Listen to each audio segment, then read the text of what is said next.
And when I think about that, I know that I don't get it right now. It's okay because I will one day.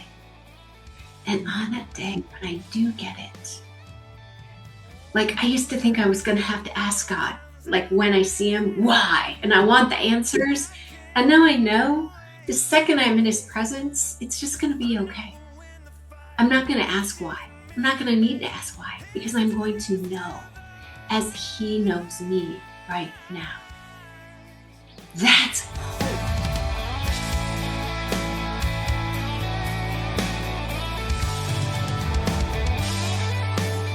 Perfect. Hi, everyone. Welcome to Soulmates and Suitcases. My name is Lisa Brierley, and my co-host and amazing husband beside me there is Scott Brierley. If you are Hey, new, everybody. if you are new to Soulmates and Suitcases, our podcast is a place where we have conversations about healing and resilience and relationships, mental health, and share our own stories. We've had a lot of authors on our podcast, and today we do have another author and a special guest joining us. Welcome to Kimberly Stevens. Welcome, Kimberly. Thank you for having me. You're welcome. Well, we're very grateful to have you on. For everyone listening, Kimberly is a speaker and an author, also an advocate and a faith-driven entrepreneur, as well as the founder of Extend the Rose, a national movement created to help individuals and families navigating long hospital stays.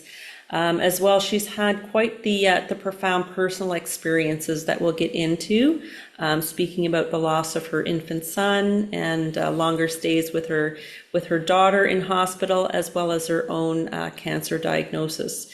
And we'll start, Kimberly, with you then, and maybe tell us a little bit about yourself. I know I spilled the beans quite a bit there at the first, but tell us a little bit about yourself, Kimberly. So I live in Orlando, Florida. It's normally very sunny, but today it is downpouring. So hopefully there's not a lot of interference as we're talking. But I have two kids who are living. One is 32, my daughter Victoria. We'll talk a lot more about her. She lives in Kansas City with her husband and my two grand dogs. And then I have Daniel Robert, my Daniel, because he went through the lion's den of his um, brother and sister and came out without getting the disease that they both had. And he lives in Phoenix, and he's my amazing son. He's 30. Hmm. And yourself, what are you up to right now? What's your passion and your goal right now? So I have a passion in transition a little bit right now. I am a health insurance broker by day, which means that I am talking to people on a daily basis, whether they are in groups with businesses or individuals who need health insurance. And that is definitely a full-time job. I'm also working with Extend the Rose, which is our nonprofit where we literally try to bring hope back into the dark places during long hospital stays. Those are very long and dreary and scary days for many. Mm. And and then I just started something called the Roar Gallery that I'm really, really excited about. And it's a YouTube channel. And it's a place where anyone can come and share their story, whether it's in a short for just a couple of seconds or they come on and actually do an interview. But it's all about victory and whatever the victory is. And we celebrate the victory and we are spreading hope that if I can do it, you can do it. And keeping hope alive because I think that's the thing that's lacking most in this world right now. Mm. And I think a lot Absolutely. of, yeah. Go ahead, Dave. No, I was just going to say, I think a lot of us sometimes have a hard time seeing even the small things to celebrate those victories, right? Absolutely. Yeah. And It's so we actually talk a lot. Go ahead, Scott. it's actually kind of ironic that you bring up people long stay in the hospital. When I was a kid, I got hit by a car and I was close to death. And I often Wow. wonder back then if there was any support for my family other than other family members. I've never asked that question. That would be an interesting question to ask. Thanks for bringing it Cold. up. I was Yeah, 7. cold break. I was And 7. how long did you stay in the I'm hospital? recollection a long time. I don't really know how long, but I had 2 broken legs in several spots. I had a broken arm, fractured skull, my lung collapse. Like they actually told my parents to make arrangements. Wow. And then Well, thank God. my grandfather came home from his honeymoon, and I guess he started yelling at me. And that's when I did the switch. Wow. Maybe not yelling at me, but he's just get up and at him, boy. Up and at him, boy. Never give up. Mhm. Yeah. Yeah. Love that. So can you take us, Kimberly, back to those sort of pivotal times in your life in regards to the experiences that you've had? Yeah, I sometimes don't know where to start, but one of the things that you didn't mention about me is that I'm in the Hall of Fame at the University of Iowa for swimming. Oh, And it swam my entire life. And in 2009, I swam masters, and I put up times that were top 10 in the world, and I was on a relay that set a world record. And so there was a lot of athletic accomplishment in my life. Some of it, I think, was driven out of trauma and trying to overcome, right? But thank God for those lessons that I learned in the pool. And I like to talk about those lessons that I learned in the pool because I think it's so appropriate and relevant for life right now. And, swimmers, you don't just go, I mean, we literally trained 6 hours a day and then we had weights on top of that. But we were in the pool 6 hours a day. And you don't just dive in the pool and swim for 6 hours.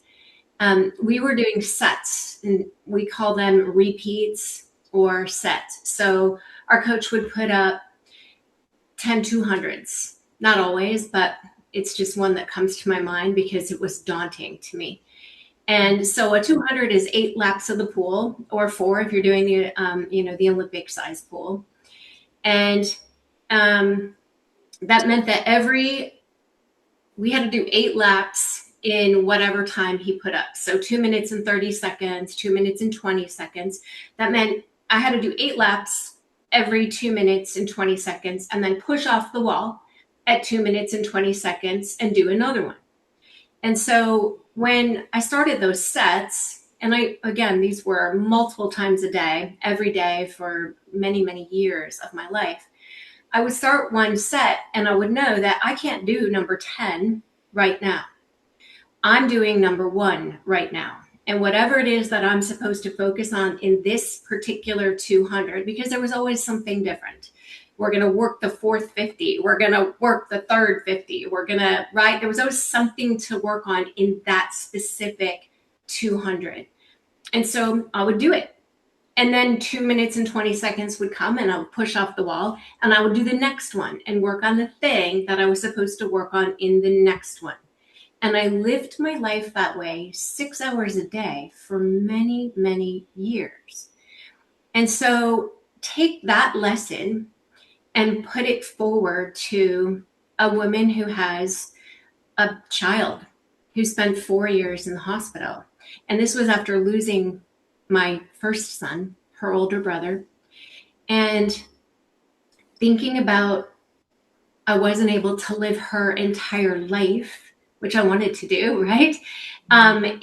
In those moments, I had to get her through this next moment. Some days she was in a coma. Some days she was just home, but very, very ill.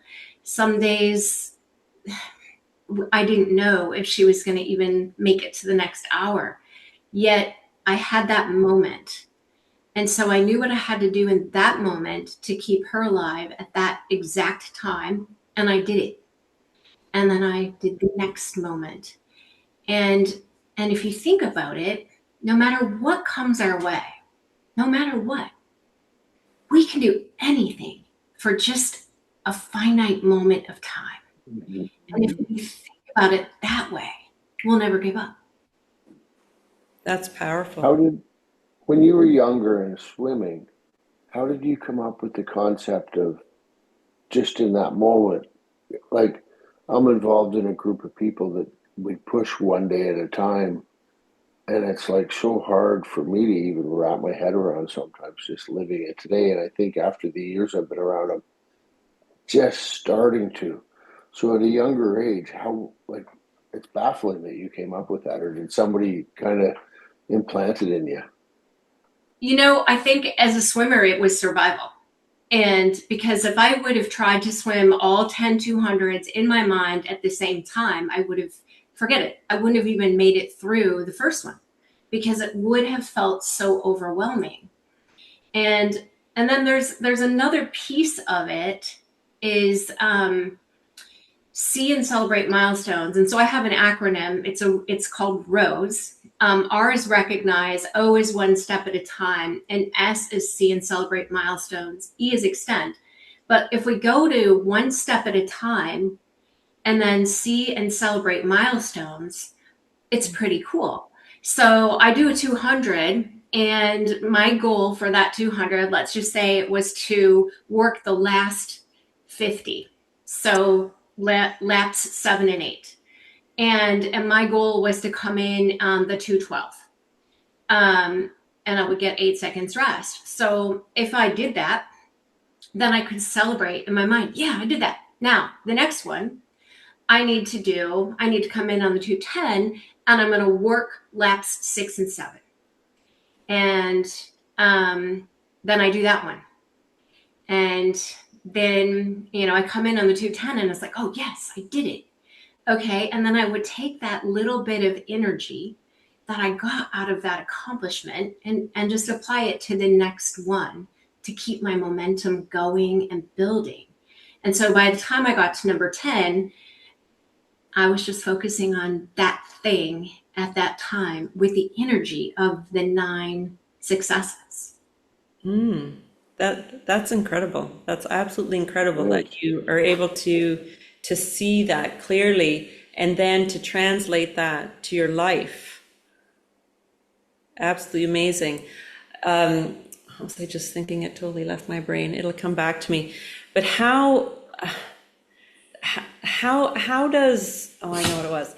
How does, like, when challenges come up, other challenges, like those emotional challenges, like I don't know if swimming was an emotional challenge or was it like just achievement, or can you explain that? Like, because that's a lot, having, seeing your children suffer and have all these challenges, and it's like, that's just a lot. It's a lot to actually take in and to be able to live through sort of that model you're talking about.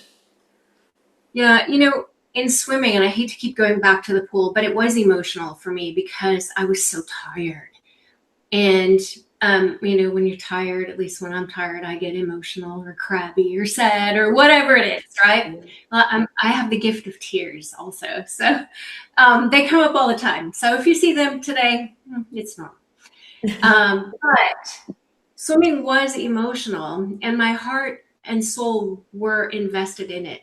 But nothing, no pool, no record, nothing could have prepared me for the emotional devastation of losing my son. And and how did I make that transition? I don't know that I did. I think that's where I just have to sit back and give all the glory and the credit to God, to Jesus. And footprints in the sand, right? We all know that poem, but we're saying to God, hey, during the toughest times of my life that I'm walking down the beach, there's only one set of footprints. And Jesus says, my love, it's because I was carrying you. And I think that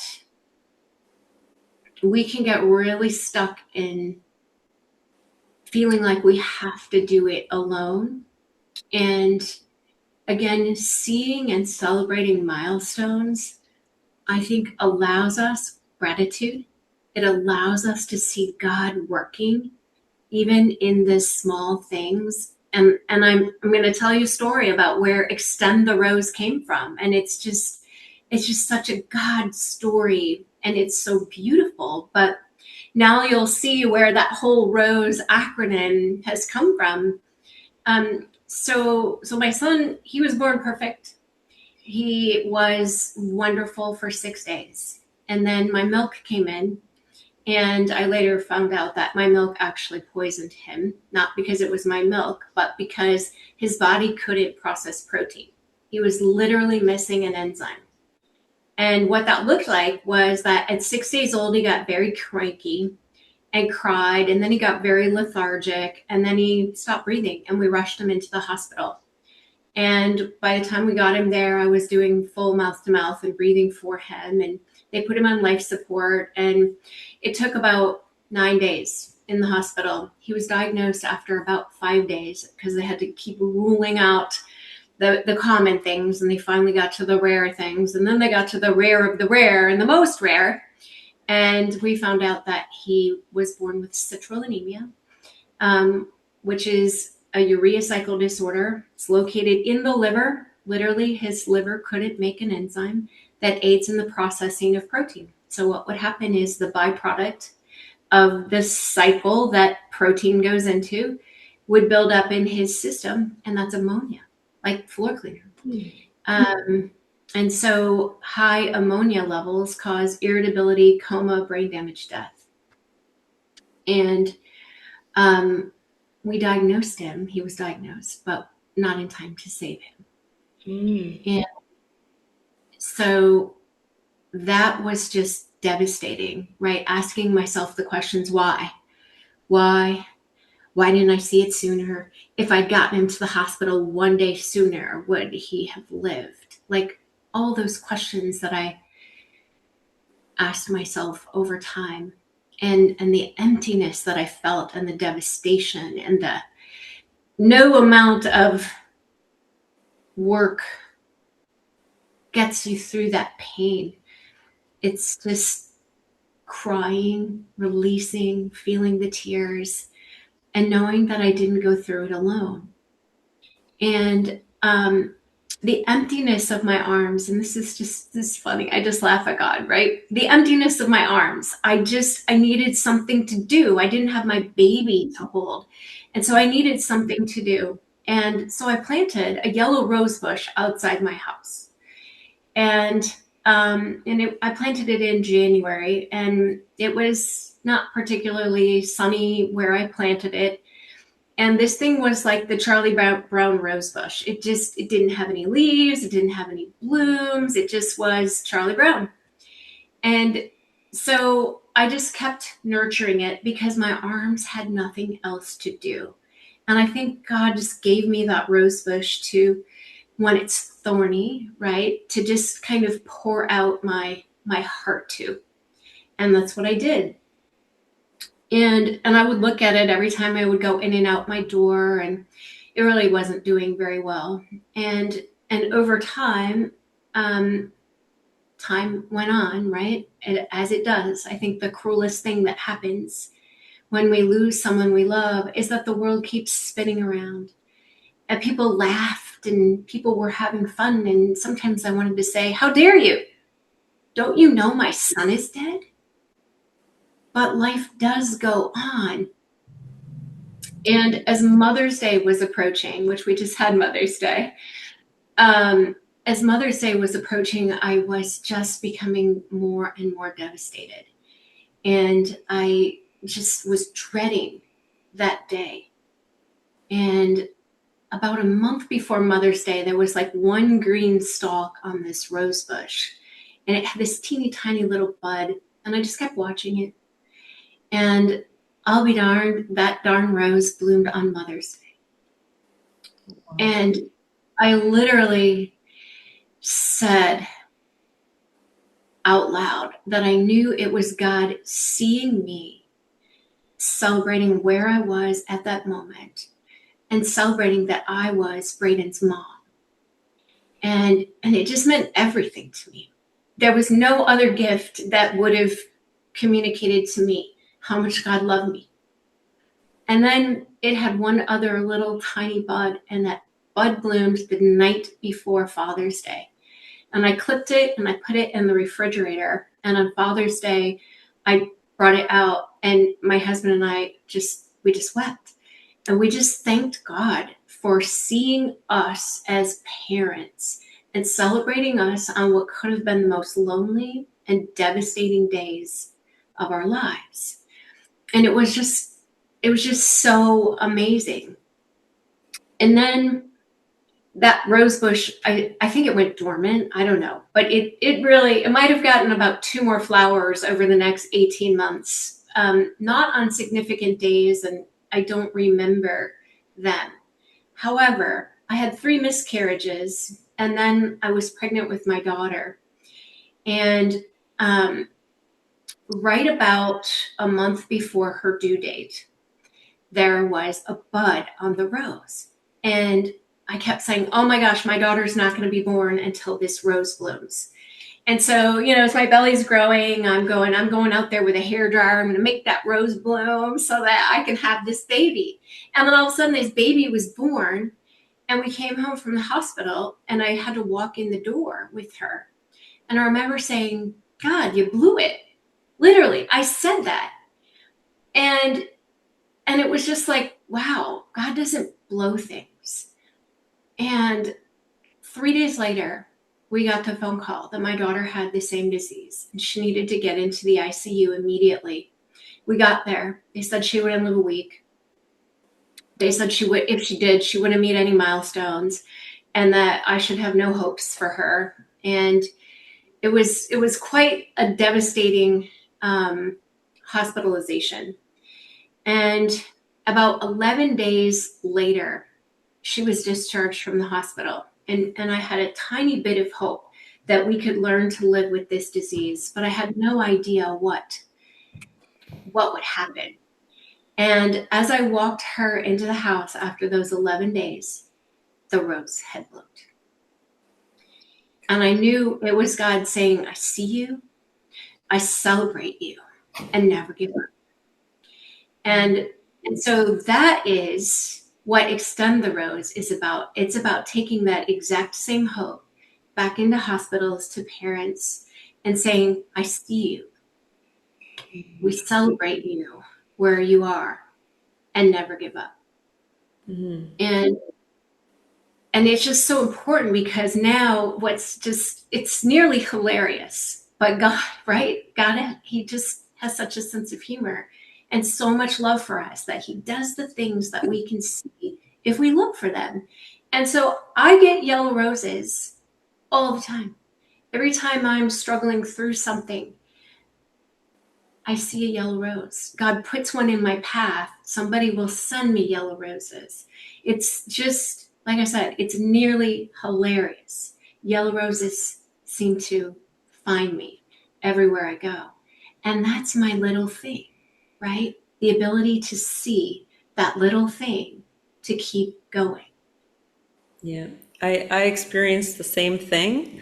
So I'm a teacher, and I had a student, and her name was Diamond. And Diamond, what a special name, right, for a little kindergarten student. And she had received a cancer diagnosis halfway through my kindergarten year, and it was one of the most trying years as a teacher, to learn how to not only connect with her, but to connect with the rest of her schoolmates who were wondering, like, what's going on in all of this. And she had gotten better throughout the next couple of years, and then went back again, and was in hospital and kind of in and out several times. And by grade 4, she had passed away. And so for the next several years after that, we would always celebrate her birthday on June 15th. And so I would always tell my students, my new students in kindergarten, about her and why I was having a sad day. And it was probably a good 4 or 5 years after that where... Here's a quick pause in the conversation to invite you to join our Facebook community, Soulmates and Suitcases podcast. Tell your story, amplify your voice, where we share upcoming guests, new episodes, and conversations from the podcast. And you can catch all episodes on YouTube, Spotify, and Apple Podcasts. Be sure to follow and subscribe so you never miss an episode. Now back to the show.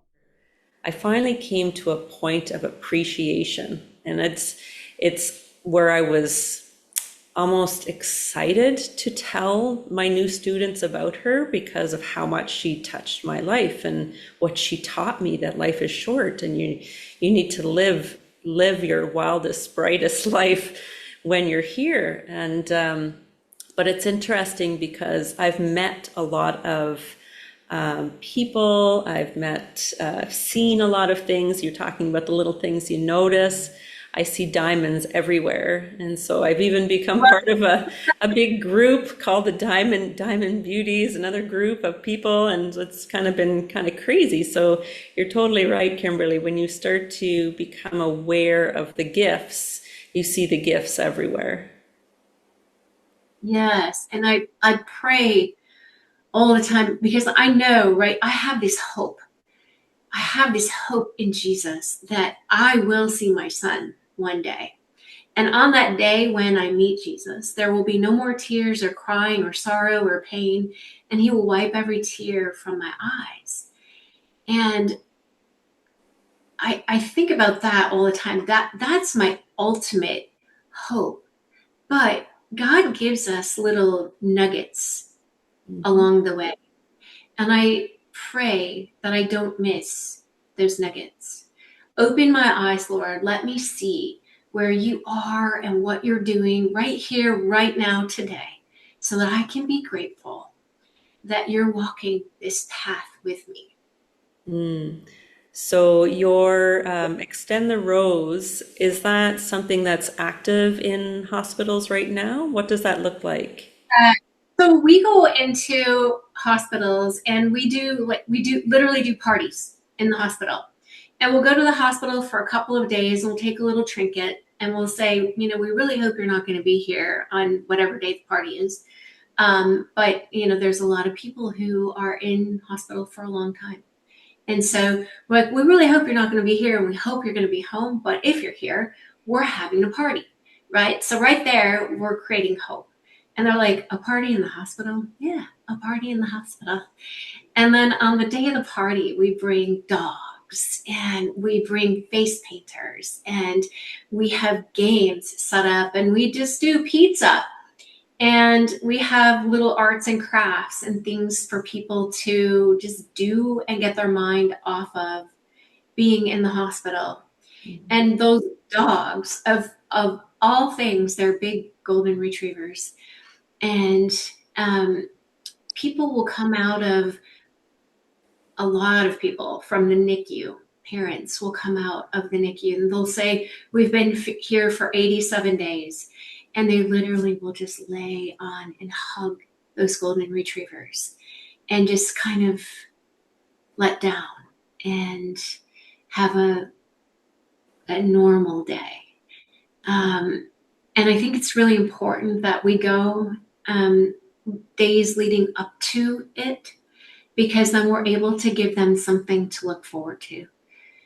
Because every day in the hospital is pretty much the same. You're waiting on somebody to come in and do a test, or somebody to come in and give you good news or bad news, or tell you can go home, or you're staying for another, however long. And it's just, every day feels the same. It's heavy. And to break through that and give somebody something to look forward to is really cool. It That is. is cool. It is very cool.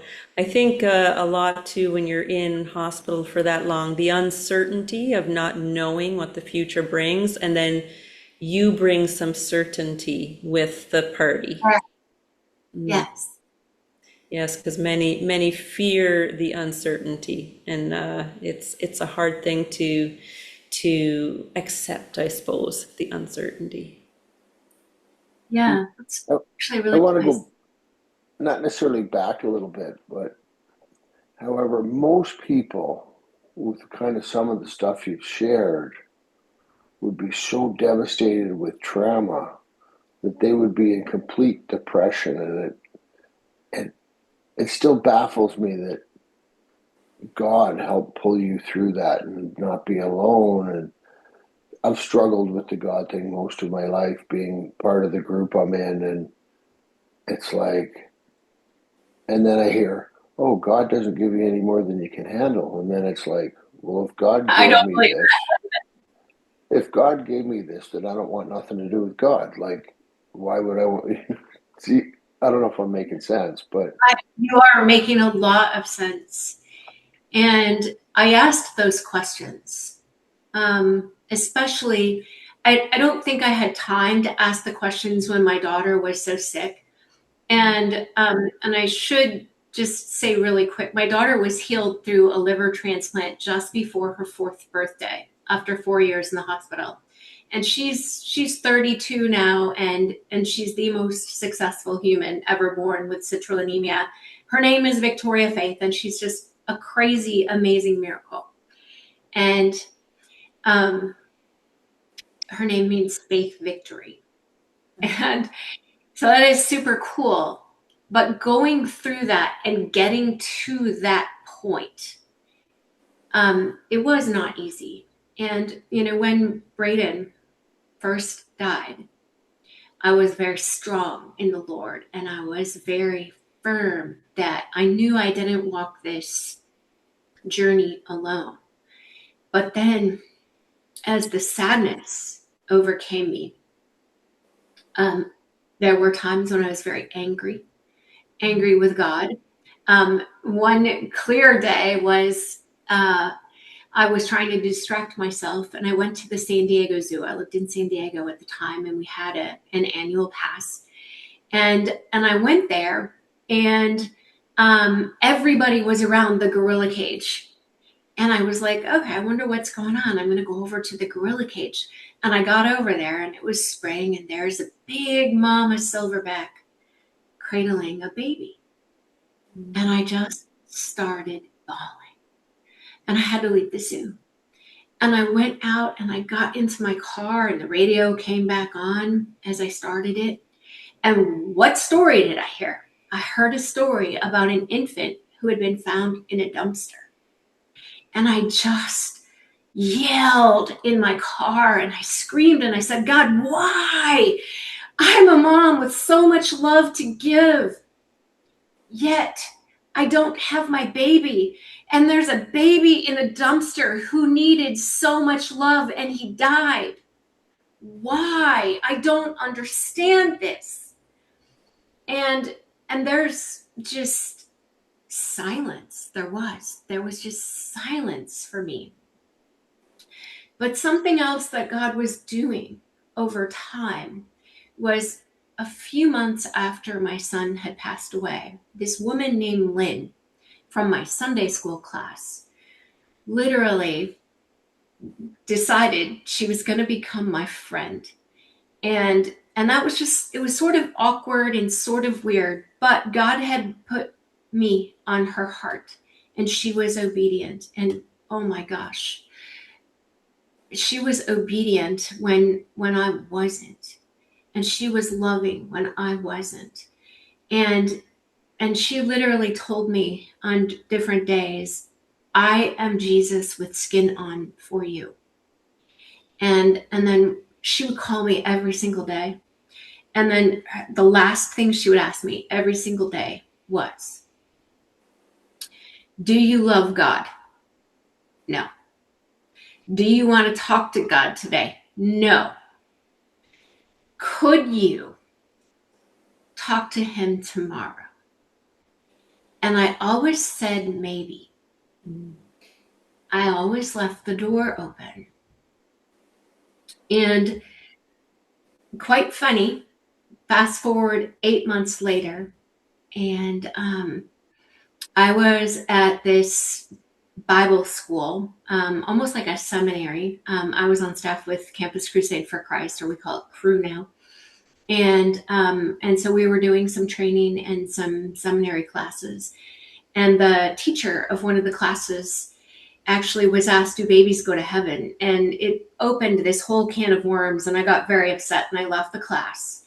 And I was very upset and very just pissed off at God. And why put those questions in my mind? And why, right? I was angry. And so I just knew I had to go into the chapel and I had to duke it out with God. And there's a lot of examples where people duke it out with God. Jacob did. He became Isaac. And there's just so many examples of people going to God with their questions. And so I went in this chapel, and thank God it was empty. And I just kind of walked in, and I just sat there for a few minutes, maybe longer. And I started crying. And then I just said out loud, God, why? And I waited for an answer, and there was no answer. And I started crying a little harder. And then I said, God, why? A little more sternly. And I waited. God didn't answer. And that pissed me off even more. And I started crying really, really hard. And then through my tears, it was very intense crying. I literally screamed in the chapel, God, why? And it wasn't even out of my mouth for 10 seconds in that way. And I heard God say, and I don't know if it was audible or if it was just in my heart, I heard God say, Kimberly. And I had always been called Kim at that time. And I heard him say, Kimberly, if I sat down in the pew right there next to you and I told you my reasons, would it take away your sadness? Would it make sense to you? Would you feel better? And I literally had to say no. It's not going to make me unsad. It's not going to bring my son back. It's not going to give me the future that I lost. It's not going to do anything for me to know why. And so then I heard God say, well, if it's not going to help you, why are you stuck asking me why? And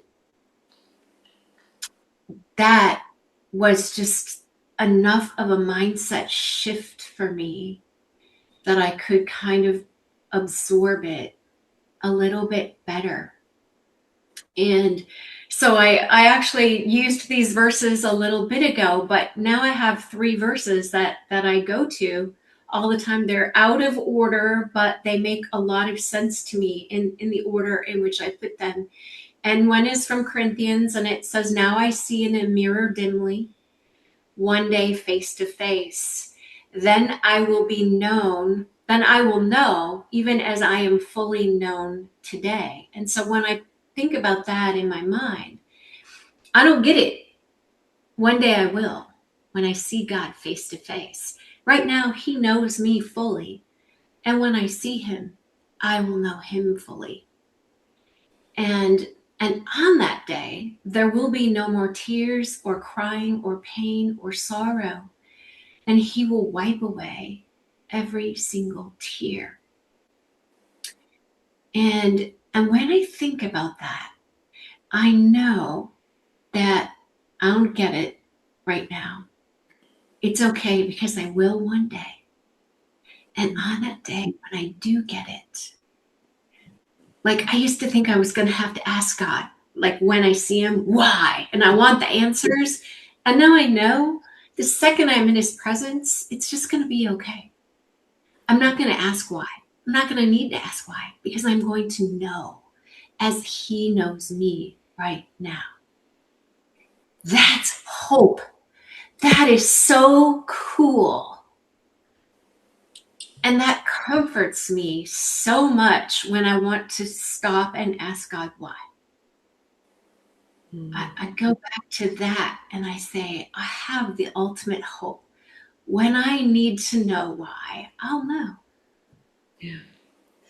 It reminds me of the word yet. And it's the remembrance of that, right? I don't know yet However, I remain open to when that answer comes. Yep. Faith is On the unseen. Yeah. on this side of the fence, I think I see a little bit of the why is the people that you're helping today. Yeah. It's funny. We just had Mother's Day, and I've gone through my life and I didn't really even realize it until Sunday night. I've gone through my life collecting friends who I call it the club. And, when I meet others who've lost children, I always say, we're part of the same club we didn't want to be part of, but, we get it. We've been initiated. And it was nearly hilarious, right? I say that all the time, but God just has such a sense of humor. How many women I texted on Sunday and said, I'm thinking of you today and praying for you because I know today has mixed emotions. Because you think about that baby, that child that you lost, whether he was 30 or 3 or 3 days or 3 hours. Think about that child, and then you think about the ones that you do have that are such a blessing. And it's a mixed bag. And Mother's Day can be very, very hard for some people. And I found myself just reaching out to a lot of women on Sunday who have that mixed bag and just saying, hey, I get it. I know it's a mixed bag, but happy Mom's Day. Yeah. And yeah, acknowledging. Acknowledging. And I can almost, it's almost like a movie that plays out when you describe about the party, by the way. Final pause. If you've got a message on your heart and want to be our guest, don't be shy. We'd love to hear from you. Visit forwardwalkingchoices.com, scroll to the Soulmates and Suitcases podcast section, and click apply here. Now back to the show. Party, by the way, when in the hospital, and the dogs and the face painting and all that sort of stuff. Are you doing this mostly in the area where you live, or is this something that is extending beyond? We have done it in the area where I live, and it is extending. Wonderful. And so I have these ideas that we could use different campus organizations to be our volunteers and our boots on the ground so that we could reach more people. And I've written it all out in a way that, we could transfer it really, really simply in other locations. And so that's exactly where we are right now. We're in transition, going from this little teeny tiny thing to something that I hope grows much bigger, because we need hope. And right, this is hope. Yeah, I agree. And it is huge hope. And I understand you've written a book. Yeah, so thank you, because it's a perfect segue. So one of the things that we do during our parties is we give parents a yellow rose. My rose was yellow. And then we give them this card, and this card says, this rose is for you. And it says, Dear Mom and Dad, years ago, after my son Braden passed away, a single yellow rose bloomed on Mother's Day. On Father's Day, another appeared. When my daughter Victoria came home from the hospital after a long fight for her life, that same rose bush bloomed again. It was a sign of hope I will never forget. Every Mother's Day since, a yellow rose has found me. It's God's quiet way of saying you are seen. You are not alone. Today, this rose carries that same message to you. May it remind you, even in the hardest moments, your love matters, your fight matters, and you are never alone. With love and hope, Kimberly Stevens. So we give this with a yellow rose, and then we always tell people, if they want to read the full story, that it's in my book. And we give people a signed copy of my book. And they're sitting there in the hospital, so it's something to do that's different. But this book it's called Altered. Altar is the altar of God. It's all in caps. And then the apostrophe D is small letters because that's about me. And it's literally about being changed at the altar. And so it's play on words. The subtitle is Finding Hope Through Grit and Gratitude to Never Give Up. And so everything we do is about never give up. And so this book it's my son's full story and my daughter's full story that's still not really full and finished. And then there's a couple parts in there about when I had breast cancer, and also about 10 years ago I lost everything financially, and so I've had to rebuild my life. And so that's all in this book, and it's literally about being changed and through the little things. And right, the altar, like if you start looking for altars in the Old Testament, it's crazy. Every time something good happened, they worshiped the Lord and they built an altar. And right, and so a yellow rose for me is an altar. But there are so many other ways that I can see and celebrate God and the little things in my life that help me get through the big things. Beautiful. And so your book, your mission to extend the rose, where can people all learn about this and get your books and see what you're all about? Yeah, awesome. So my book is actually, you can download it free on our website, extendtherose.org.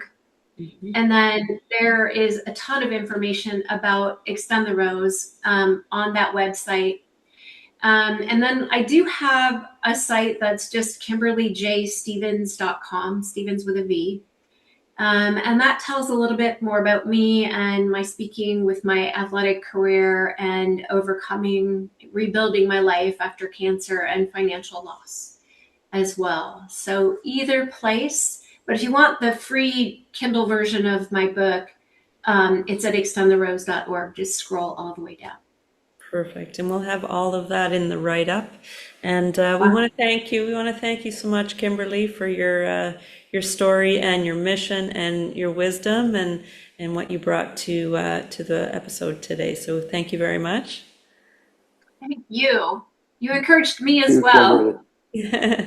Very good, very good. And for those who are listening and watching, if you enjoyed our episode today with Kimberly Stevens, definitely leave a review or share.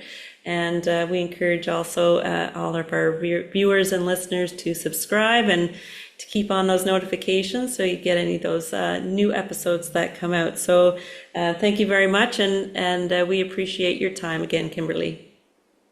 And Thanks also, for having me. Oh, if you have a great story, yes. reach out and come join us. Yes, you can contact us at forwardwalkingchoices.com. That's where you can scroll down and find Soulmates and Suitcases on there. And we're all over social media, so you can pretty much find us anywhere. Thanks again, Kimberly. Thanks, Kimberly. Cool. All right, take care. Bye-bye. Goodbye.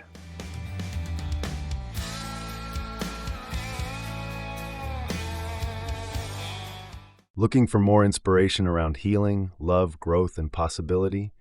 You can explore our books at payhip.com/Lisa Scott Brearley Authors.